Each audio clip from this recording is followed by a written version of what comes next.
네, 계속해서 7페이지 일반 종말론 보도록 하겠습니다. 성경은 그리스도가 재림하기 전에 죽은 영혼들이 잠정적 상태로 있는 중간 상태를 언급한다. 네, 중간 상태 이해되죠? 죽고 나서 주님이 오시기 전까지의 그때 어떻게 있느냐, 잠잔다 라고 하는 사람 있죠? 그리고 죽는 즉시 마지막으로 부활한다 라고 하는 사람도 있다 했죠? 그런데 육체는 땅에 묻혀있고 영혼과 육체가 분리되면서 영혼은 주님과 함께 그리스도와 함께 계신다, 있다라는 것이죠. 하지만 이것은 성경이 말하는 종말론의 핵심은 아니다. 중간 상태는 잠정적인 기다림에 있어서의 지복이지 영원한 상태는 아니라는 거죠. 기독교의 구원은 영혼만 그리스도와 함께 있는 상태보다는 몸의 부활을 가지고 성삼위 하나님과 영원히 사는 데 있습니다. 몸과 함께 영혼과 육체가 결합되어서 그리스도의 몸처럼 변화된 몸으로 주님과 영원히 있는 게 궁극적 상태라는 것이죠. 성경은 중간 상태보다 일반 종말을 더 많이 강조한다. 일반 종말은 그리스도가 오시면서 완성될 하나님 나라에 관계한다. 1번 그리스도의 재림, 신약의 영호. 우리가 이제 그냥 막연하게 성경을 보면 그리스도의 재림이 얼마나 중요한지 잘 모를 수 있지만 이 성경에서 어떤 기다림, 어떤 소망의 중심은 다시 오실 그리스도입니다. 재림입니다. 신약 성경에서 주의 강림, 재림에 대한 표현이 250번 가까이 나타나는 것입니다. 이상 나타나는 것이죠. 그렇기 때문에 신약 성경에서 가장 핵심적인 주제는 뭡니까? 다시 오신다는 것이죠. 다시 오신다. 약속하셨던 메시아가 온 게 구약 신약이라면 신약은 뭐예요? 다시 오실 그리스도를 예고하는 것이죠.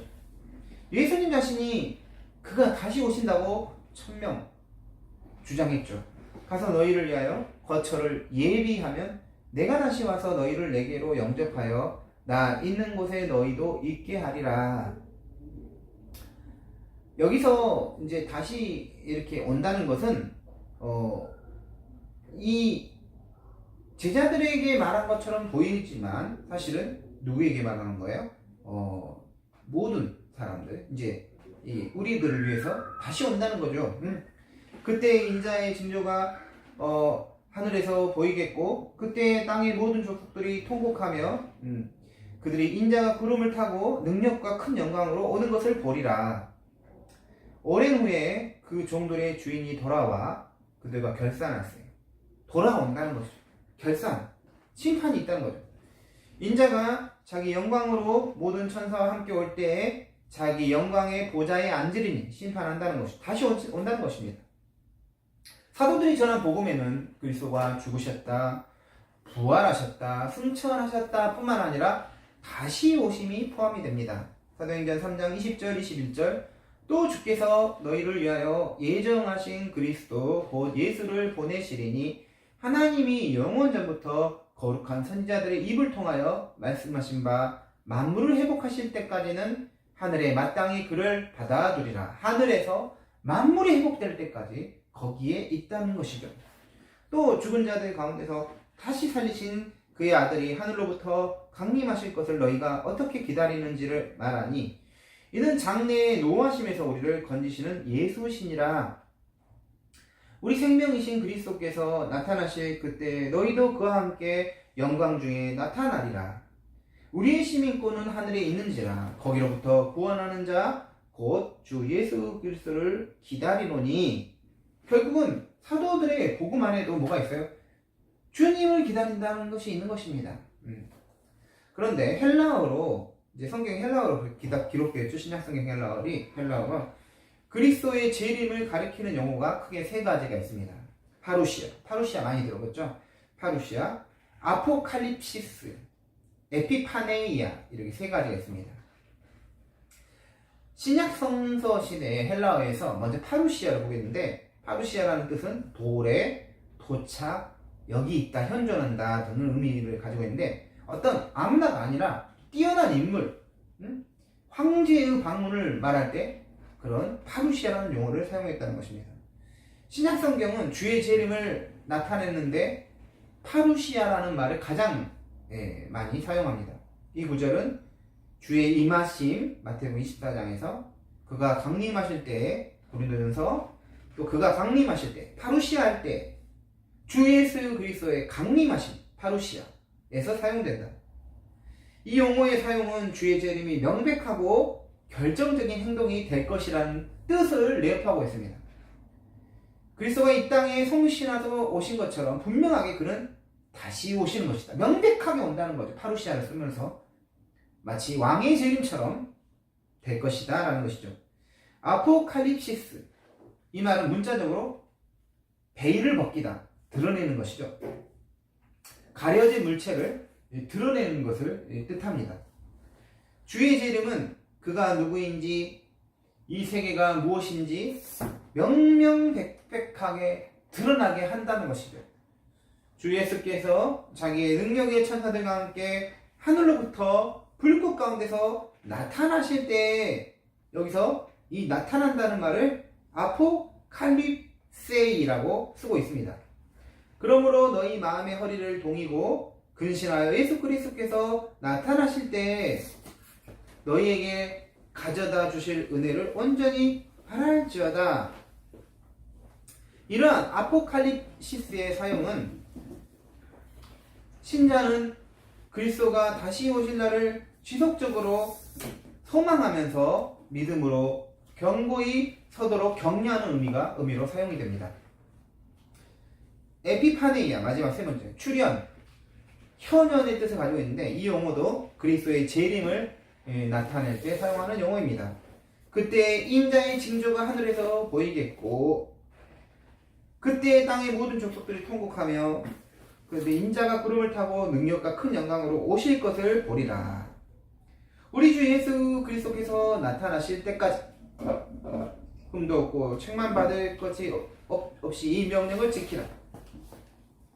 이렇게 크게 파루시아, 아포칼립시스, 에피파네이아 세 가지를 쓰는데 그것뿐만 아니라 신약성경에는 세상의 끝, 심판의 날, 주의 날, 하나님의 날, 그날 등으로 주님의 재림을 언급하고 있다는 것이죠. 이제 예수 그리스도의 재림의 성격을 한번 보겠습니다. 그리스도의 성육신을 초림이라고 말하죠. 다시 오시는 그리스도를 재림이라고 부릅니다. 처음에 오셨을 때 생각해보세요. 마국간의 말구유에 오셨죠. 고난의 종으로 오셨죠. 하지만 뒤에 오시는 주님은 심판주로 오십니다. 십자가에 피 흘려서 심판을 당하시는 분으로 써 죽으셨지만 다시 오실 때는 왕의 왕, 주의 주, 악의 세력을 물리치신 영광의 주로 오실 것이죠.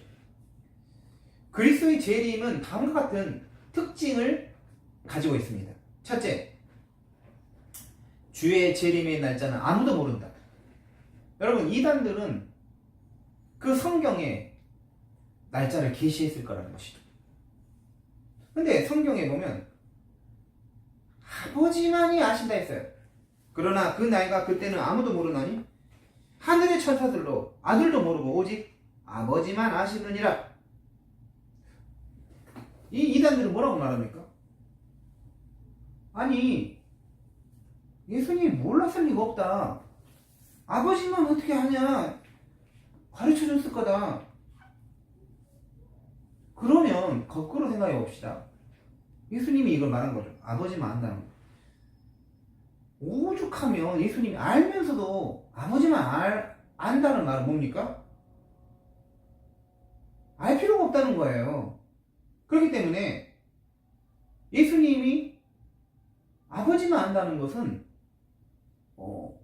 자기들 이단들에게 아들도 아일 것이고 우리들에게 가르쳐줬다라고 쓸 수 있는 구절이 전혀 아니라는 거죠.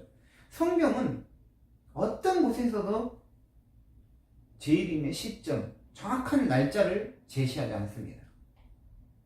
그리고 역사상 기독교인들이 이 마지막 때를 다 정했는데 다 불발했죠. 마지막 때의 정확한 시간은 우리에게 알려지지 않았고 알 수도 없습니다. 알려고 할 필요도 없어요. 둘째, 이 점에서 주의 날은 도적과 같이 임한다. 여러분, 날짜를 정해져 버리면 도적이 되는 게 아니죠. 도적은 어떤 도둑이 들어올 때 저는 다음 주 몇 시에 오겠습니다. 그런 도둑이 어디 있습니까? 살전 5장이죠. 주의 날이 밤에 도둑같이 이룰 줄을 너희 자신이 자세히 알기 때문이라.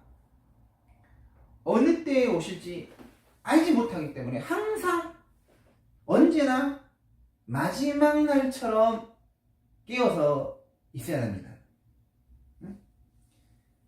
이러므로 너희도 준비하고 있으라. 생각하지 않은 때에 인자가 오리라. 셋째, 모든 사람의 눈에 보이면서 재림한다. 그때 사람들이 인자가 구름을 타고 능력과 큰 영광으로 오는 것을 보리라. 사람들이 본다는 것. 이 예수는 하늘로 가심을 본 그대로 오시리라. 볼지어다 그가 구름을 타고 오시리라. 각 사람의 눈이 그를 보겠고 그를 찌른 자들도 볼 것이요 땅에 있는 모든 족속이 그로 말미암아 애곡하리니 그러하리라. 아멘. 계시록 1장 7절. 그러니까 예수님이 조력같이 온다니까 몇몇 사람들에게만 예수님의 재림이 알려지는 것이 아니라는 거죠. 모든 사람에게 눈에 보이는 가시적 형태로 재림하신다. 그러면 지구는 둥글지요. 지구가 둥글어요. 이게 둥굽니다. 그럼 예수님이 여기는 이제 낮이고 여기는 밤인데 아니 오시면 모든 사람이 보면 어떻게 오시지? 여러분 우리는 예수님이 오시는 능력이나 어떤 현상은 자연적인 현상이 아니에요. 초자연적인 것. 우리가 다 초자연이라는 거는 여러분 잘 알아야 되는데 초자연은 비과학이 아닙니다. 우리가 가지고 있는 과학과 학문으로 설명을 할 수 없을 뿐이지 그 자체가 이상한 게 아니에요. 초자연적이라는 것은 주님이 오실 수 있는 방법으로 오시는 거예요. 그게 이상한 게 아니지만 우리는 그게 이상한 거예요. 왜? 과학적으로 아직 우리 과학으로 풀어낼 수 없는 부분이 있기 때문이죠. 예수님은 이쪽에 오시나 저기 밤이고 여기 낮이지만 다 보도록 오실 수 있다는 것이죠. 우리는 할 수 없지만 우리는 그런 게 어떻게 가능하냐 하지만 가능하다는 것입니다. 넷째, 이 점에서 그리스도의 재림, 육적 재림이다. 영적인 재림이 아니라는 거죠. 부활체로 재림한다. 부활체는 눈으로 볼 수 있는 형태이기에 단순하게 영적으로 오신 것이 아니다. 이단들은 그리스도의 재림 날짜를 정해놓고 안 오면 뭐란 말합니까? 왔었다. 몰래 왔다. 비밀스럽게 왔다. 이렇게 하기도 하고 또 어떤 사람들은 신천지 같은 데는 영적으로 오셨다. 이렇게 말하기도 합니다.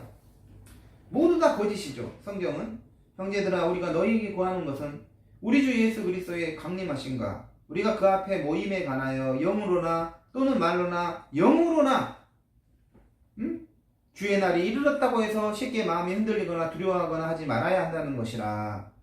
그리스도는 영으로 오시지 않습니다. 영으로 오는 거 아니에요. 그 영이 자기에 와서 그리스도가 온 게 아닙니다. 부활하신 영광스러운 몸으로 재림합니다. 모두에게 다 알려지면서. 다섯째, 그리스도는 큰 권능과 큰 영광 중에 재림한다. 주께서 호령과 천사장의 소리와 하나님의 나팔 소리로 친히 하늘로부터 강림하시리니. 초림과 재림의 차이가 있습니다. 다시 오실 때 그리스도는 약한 모습으로 오시지 않습니다. 앞서 구름을 타고 오신다고 했는데 이는 하나님의 영광과 하나님 현존을 상징해요. 아주 정말 위대하게 오시는 거죠. 그리스도의 재림은 하나님의 현현을 계시하시는 마지막 행동, 위엄의 계시, 신적 초월적 영광이 함께한다. 여섯째, 재림은 역사의 끝입니다.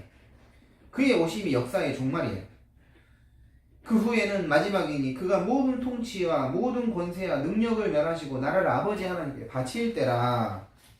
마지막입니다. 그리스도의 오심으로 시간의 무대는 이제 역사의 무대는 끝이 나고 심판과 함께 영원성의 무대로 올라서게 되는 것이죠. 이 세대주의 종말론자들은 그리스도의 재림을 성도들을 위한 재림과 성도들을 동반하는 재림을 이렇게 구별하는 거죠. 이게 무슨 말이냐면 이 사람들은 환란 7년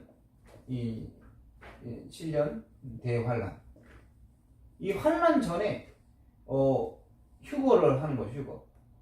여기 남아있는 신자들, 여기 있는 지상의 신자들 휴거해서 공중에서 혼인잔치를 하는 거죠. 혼인잔치. 그리고 7년 대환란이 끝나면 여기서 한번 오셔요. 초림. 그러니까 예전 초림 말고 내려오고 여기서 다시 이제 모든 성도들을 데리고 재림. 2번 재림한다는 거죠. 2번. 응? 그게 아니라는 거죠. 응? 한 번만 온다. 단일하다는 거예요. 성경은. 성경에 그런 표현이 없어요. 2번 온다는 말이 없어요. 7째, 궁극적으로 주의 재림은 마치 번쩍인 것 같다. 번개가 동편에서 나서 서편까지 번쩍인 같이 인자의 임함도 그러하리라. 여러분, 번개는 지금도 이제 우리가 이제 과학적으로 많이 풀었지만 이제 예전에는 정말 신비한 현상이 반짝 쫙 지면에 다 보이죠? 순간적으로. 주의 재림은 우리가 사용하는 용어로 완전한 묘사가 불가능하고 신비스러운 자연현상인 것처럼 번개가 그들에게 있어서 우리가 다 이해하기 불가능하다는 거죠. 우리 인식 능력으로 온전히 파악할 수 없는 신비스러운 사건이다. 우리가 시공에서 경험하는 모든 사건을 초월하는 것이 재림입니다. 그리스도가 성육신 하신 때부터 그리스도는 온 세상의 주요 주님이요 왕이셨다. 이는 승천과 사정 후에 말씀과 성령으로 세상을 통치하시면서 현실화되었다. 하지만 이 주권과 왕적인 통치는 믿음을 가진 자들에게만 인정이 됐어요. 그렇죠?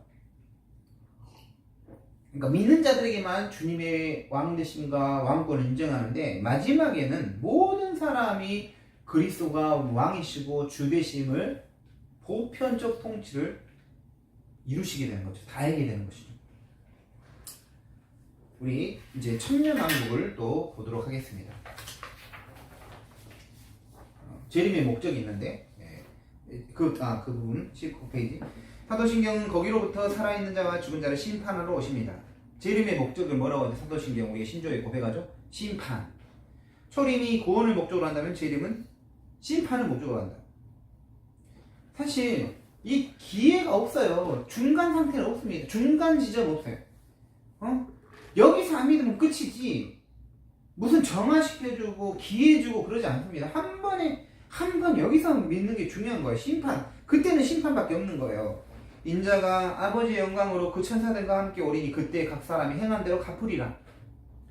인자가 자기 영광으로 모든 천사와 함께 올 때 자기 영광의 보좌에 앉으리니 모든 민족을 그 앞에 모으고 각각 구분하기를 목자가 양과 염소를 구분하는 것 같이 하여 이는 우리가 다 반드시 그리스도의 심판대 앞에 나타나게 되어 각각 선악간에 그 몸으로 행한 것에 따라 받으려 함이라. 그리스도가 내리는 심판은 구별입니다. 분리. 심판이 뭐예요? 분리, 구별. 양이냐 염소냐 이게 심판이죠. 응? 법정에서. 유죄냐 무죄냐, 의인이냐 죄인이냐 딱 심판대에 서서 이제 그거에 대한 심판의 결과가 있는 거예요. 영생이냐 영벌이냐 이렇게 되는 거예요. 천년왕국. 예수 그리스도가 재림하실 걸 다 믿죠? 근데 이 재림과 관련해서 1000년 동안 이제 주님이 다스린다. 그런 주장이 있어요. 그래서 성경에는 천년왕국이라는 표현이 없어요. 없는데 이제 천년왕국이라는 표현이 없지만 천년이라는 표현이 나오죠. 천년. 그러면 이제 천년왕국 결국 이제 다스리기 때문에 왕국이라 한 거죠. 왕으로서 다스리기 때문에. 천년왕국이 언제 일어나느냐에 따라서 이제 이 나눠지는 것이죠.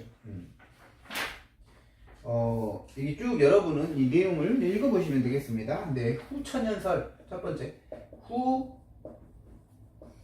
후천년설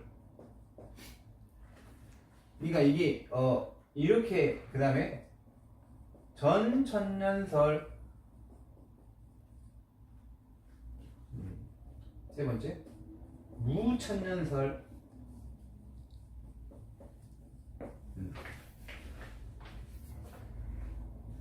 여기 이름이 이제 후 천년설은 천년 후 재림.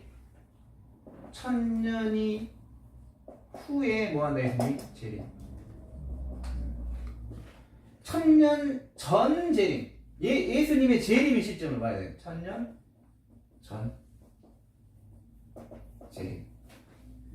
이렇게 구별이 되고, 무천년설은 없다라는 게 아니에요. 사실 엄밀하게 말하면 그 숫자 천년을 부정하는 거예요. 숫자 천년. 그러니까 현재가 천년이다.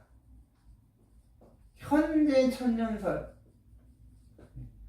천년 왕국 자체를 부정하는 게 아니라 지금이 천년이다. 현 천년설이라고도 하죠. 그러면 일단 후천년설은 뭐예요? 이제 아까 말한 것처럼 천년이 기독교 역사가 있죠. 여기에 천년이 있다는 거. 천년 후에 주님이 오신다는 거죠. 그러면 이 천년 동안 어떻게 되는 거예요? 이 왕국이라는 거예요. 왕국. 주님이 다스리는 왕국. 근데 이게 사실은 약간 후천연설을 다들 생각했었어요. 예전에. 왜 그럴까? 기독교 역사를 보세요.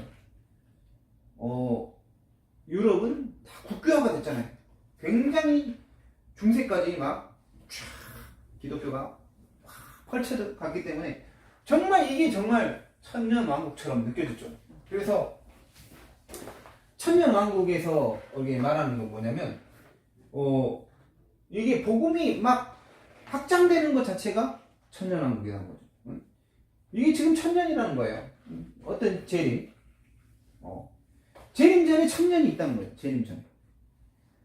근데 사실은 이제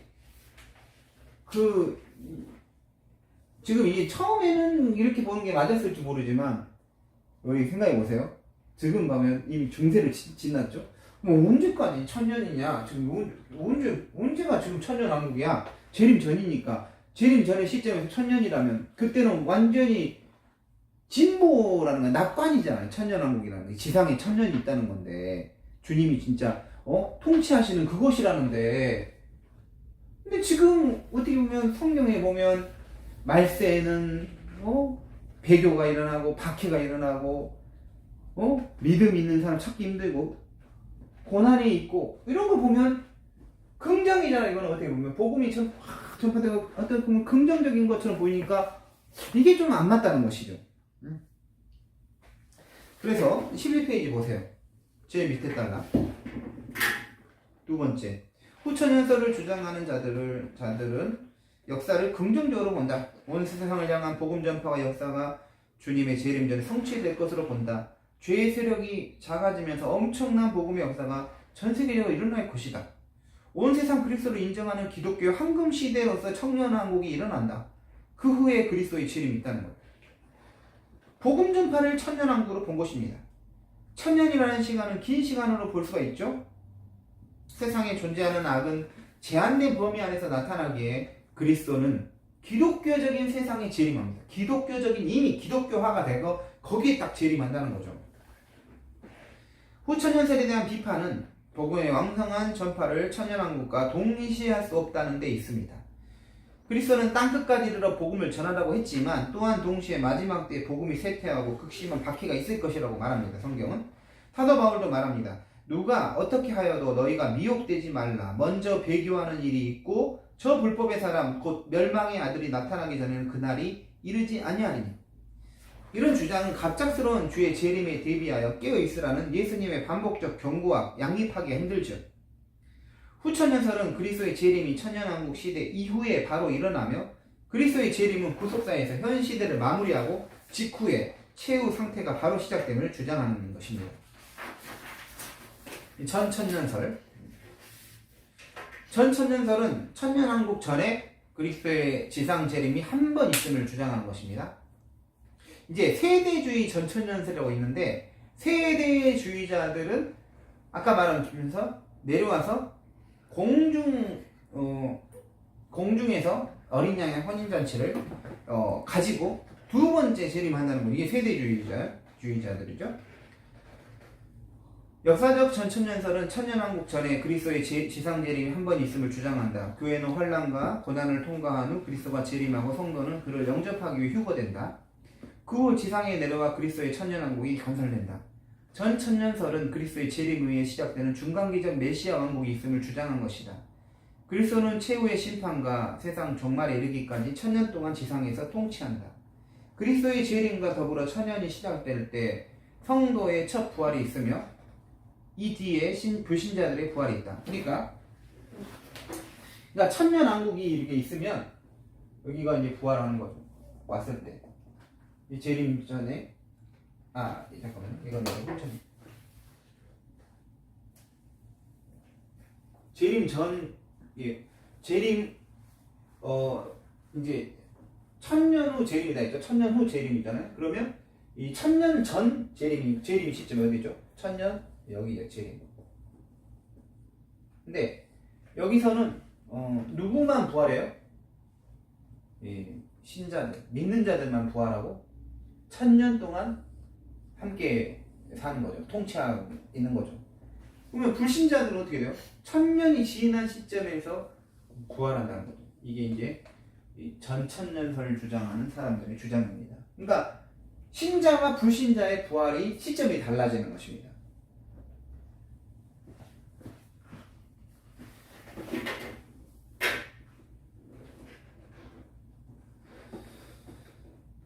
보세요. 다시 한번. 그리스도의 재림과 더불어 천년이 시작될 때 성도의 첫 부활이 있으며 이 뒤에 불신자의 둘째 부활, 둘째 사망, 부활, 불신자의 부활이 있다. 이 첫째 부활에 참여하는 자들은 복이 있고 거룩하도다.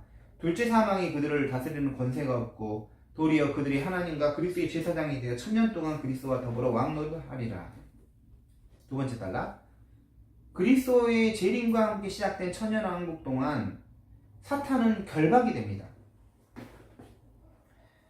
결박. 이때 사탄이 어떻게 해요? 결박됐어요. 결박.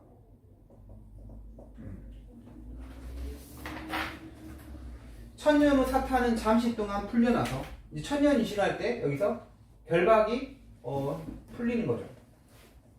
결박이 풀려서 잠시 동안 뭐 하는 거죠?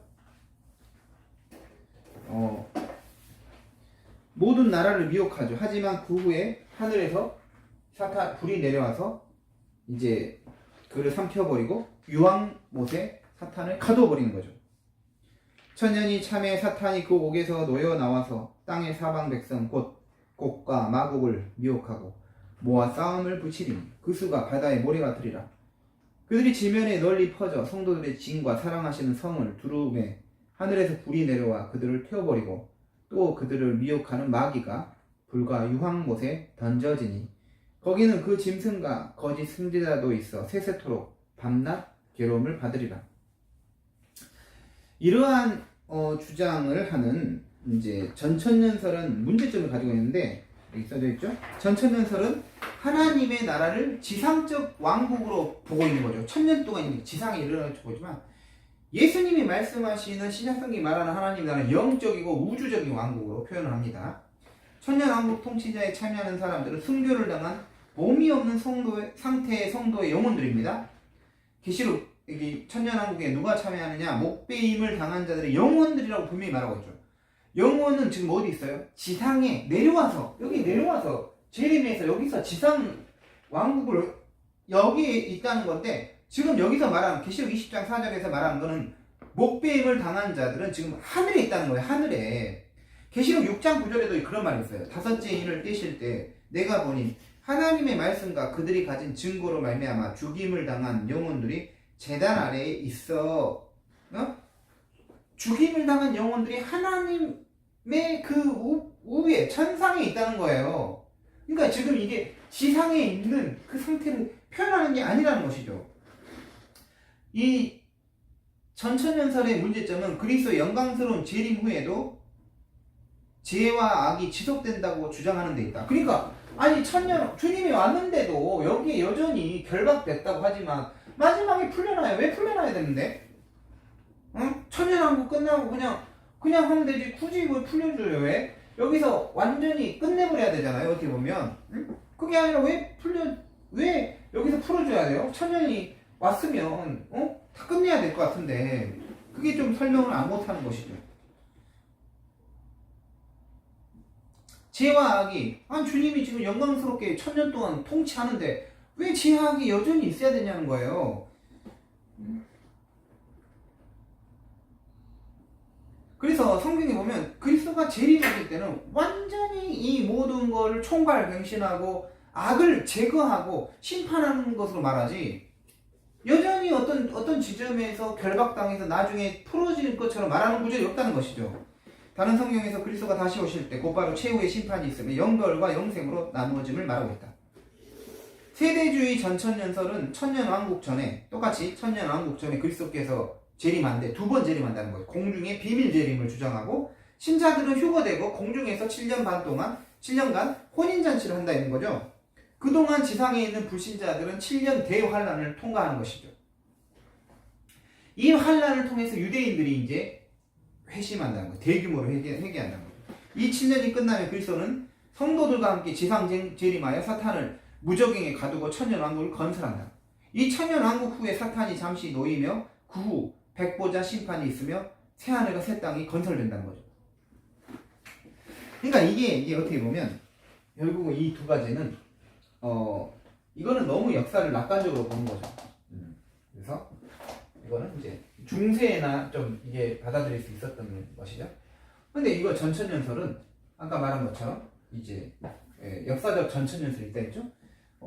이 부활이 한 번 신자 먼저 그 다음에 불신자 이렇게 부활한다는 그 문제점. 그리고 세대주의 전천년설은 두 번 재림한다는 거. 여기서 역사적 전천년설은 한 번만 재림하죠.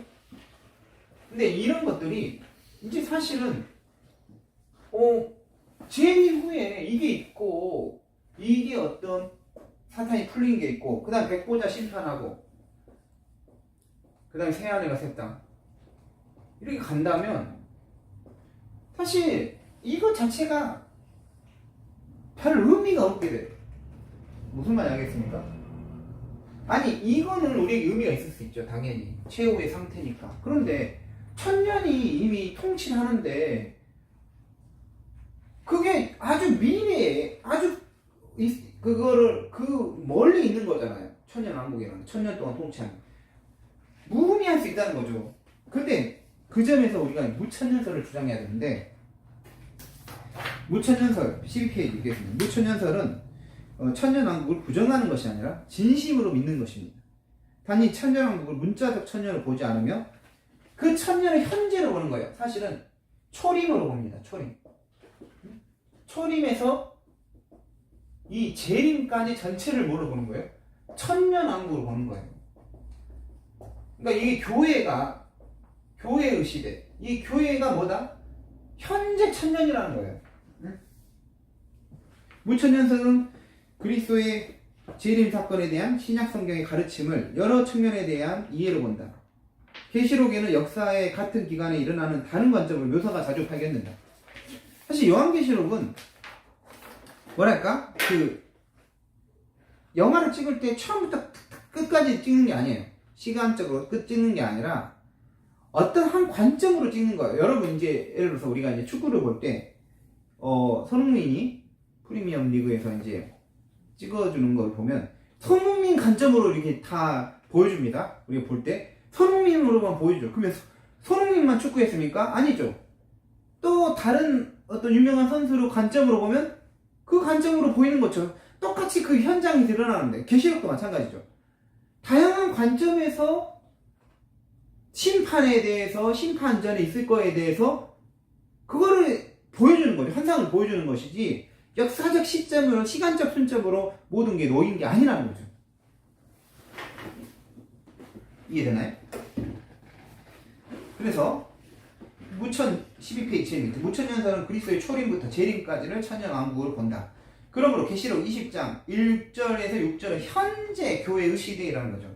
그러하기에 사탄은 결박은 사탄이 결박됐다는 거예요. 이때 초림 때 이 초림 때 이미 사탄이 결박됐다. 주님이 오시면서 사탄이 결박이 된 거예요. 그러면 여기 풀린다는 게 이해가 될 거예요. 왜 풀려? 잠시 막판에 주님이 정말 오실 때 재림하실 때 뭐합니까? 드세지는 거예요. 풀렸기 때문에. 잠시 동안. 그래서 성경에 보면 마지막에는 정말 믿음도 찾는 사람이 적어지고 환난이 있고 이렇게 사탄이 풀리는 거죠.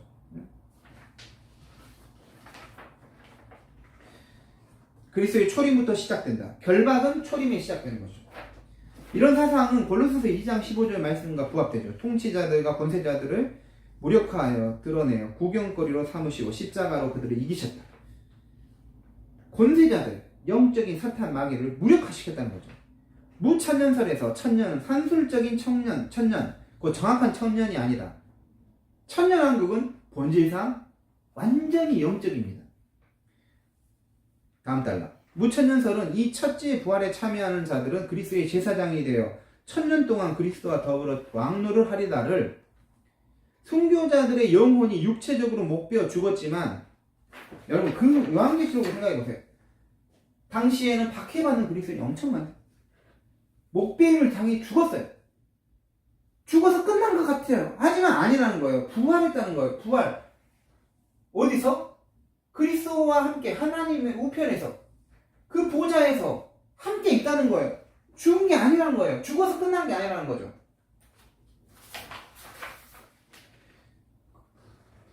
그래서 뭐라고 말합니까? 이 첫째 부활, 그 영적인 부활이 있는 거죠. 영적인 부활은 참여하는 자들은 그리스도의 제사장이 되어 천년 동안 그리스도와 더불어 왕노를 하리라를 순교자들의 영혼이 육체적으로 못 베어 죽었지만 살아서 하늘에서 주님과 함께 통치함을 말하는 것으로 해석을 합니다. 곧 중간 상태, 아까 말한 중간 상태인 것이죠. 요한계시록은 박해받는 그리스도인들에게 육체적 죽음 뒤에 누릴 영적인 삶이 있음을 강조하는 것입니다. 이런 관점에서 요한계시록 6장 9절에서 11절 그 부분이 먼저 나오죠. 20장 4절에 6절은 둘 다 평행 구절이라는 거예요. 아까 말한 것처럼 박지성 관점으로 손흥민 관점으로 다른 선수 관점으로 보듯이 똑같은 장면을 다른 관점으로 보는 것이죠. 중간 상태의 누릴 지복을 표현하는 것입니다. 계시록 14장 13절도 같은 내용을 지시합니다. 또 내가 들으니 하늘에서 음성이 나서 이르되 기록하라. 지금 이후로 주 안에서 죽는 자들은 복이 있다 하시매 성령이 이르시되 그러하다. 그들이 수고를 그치고 쉬리니 이는 그들이 행한 일이 따름이라 하시더라. 이것도 마찬가지. 여러 관점에서 천국에 있는 못 베어 죽인 사람, 순교자들을 표시하고 있다는 거예요. 표현하고 있다는 거죠.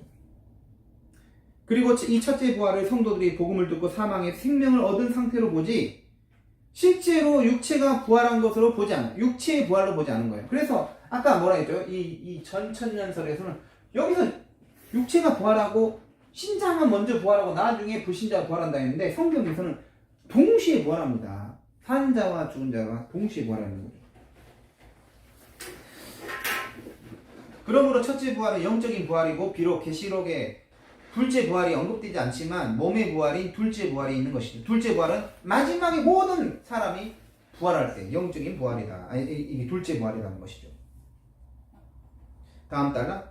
무천년자들은 계시록 20장의 천년왕국을 연대기적으로 해석하기보다는 악을 제압하는 그리스도의 주권을 나타낸 상징으로 봅니다. 사탄은 천년 동안 결박을 당하는데 이는 그리스도의 십자가의 죽음과 부활 승리를 통하여 이루어진 일이다. 예수님이 이렇게 말했죠. 이제 이 세상에 대한 심판이 이르렀으니 이 세상 임금이 쫓겨나리라. 무력하게 패배하게 보였던 순교자들조차도 그리스도와 함께 악에 대해 승리했으며 이러한 사실은 마지막 그리스도의 영광스러운 재림 때 밝히 드러날 것이다. 계시록이 말하고자 하는 것은 사탄은 궁극적으로 패배했다는 거예요. 또 그들은 미혹하는 마귀가 불과 유황못에 던져지니 거기는 그 짐승과 거짓 선지자들도 있어 세세토록 반난 괴로움을 받으리라. 여기서 잠깐 지금 결박이 됐다는 거, 이미 결박이 됐어요.